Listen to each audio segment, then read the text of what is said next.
জীবনে সামান্য কিছু কষ্টের জন্য কোনো নেক আমল বাদ দিবেন না। মনে রাখবেন, এই সামান্য কষ্ট একটু পরেই শেষ হয়ে যাবে, বাট এই কষ্টকে উপেক্ষা করে আপনি যে ভালো আমলটা করলেন, এই আমলটা আজীবন থেকে যাবে, মৃত্যুর পরেও থেকে যাবে, কবরে আপনার সঙ্গে যাবে, হাসরে মিজানের পাল্লা ডান আমলনামা ভারী হবে।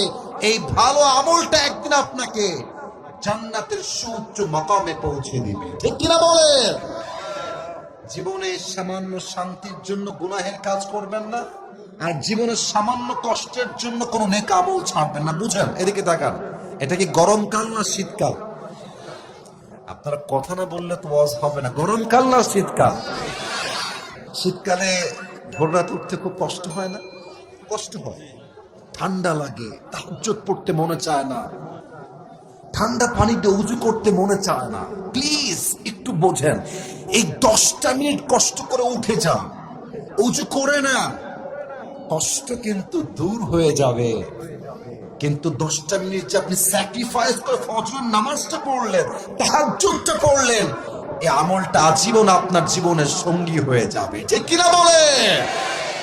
সামান্য কষ্টের জন্য নেক আমল ছাড়বেন না, আর সামান্য শান্তির জন্য কোনো গুনাহের পথে পা বাড়াবেন না। আল্লাহ তৌফিক দান করুন। মন খুলে পড়ুন, আমিন।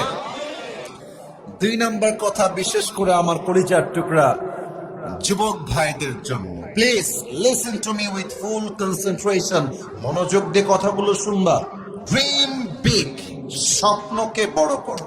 স্বপ্ন ছোট হলে তুমি মানুষটাও ছোট হয়ে যাবা। মোরা মাথায় রাখবা, মানুষের পরিচয় তার বাড়ি দিয়ে নয়, তার গাড়ি দিয়ে নয়, মানুষের পরিচয় তার স্বপ্নের মাধ্যমে। তোমার স্বপ্ন যত বড়, তুই মানুষটাও তত বড়, ঠিক কিনা বলে? আর স্বপ্ন যখন অনেক বড় হবে, ধাক্কা তত বড় খাবা। স্বপ্ন যত বড় হবে, জীবনে ছ্যাক তত বেশি খাবা। মাঝে মাঝে মনে হবে যে এত বড় বিপদ আমার সামনে চলে আসছে, আমি হয়তো আগামীতে বাড়তেই পারবো না।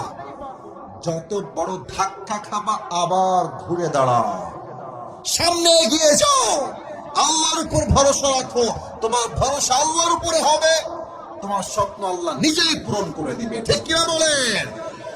আর একটা কথা মাথায় রাখবেন, খুব দিল থেকে শুনবেন। মাত্র আর 1 মিনিট কথা বলবো, বলেই আমার কথা আমি শেষ করব এই চ্যাপ্টারে। খুব ভালো করে বুঝবেন, যখনই আপনি আপনার স্বপ্নকে পূরণ করবার জন্য কাজ করবেন, কখনো এইটা ভাববেন না যে যদি আমি হেরে যাই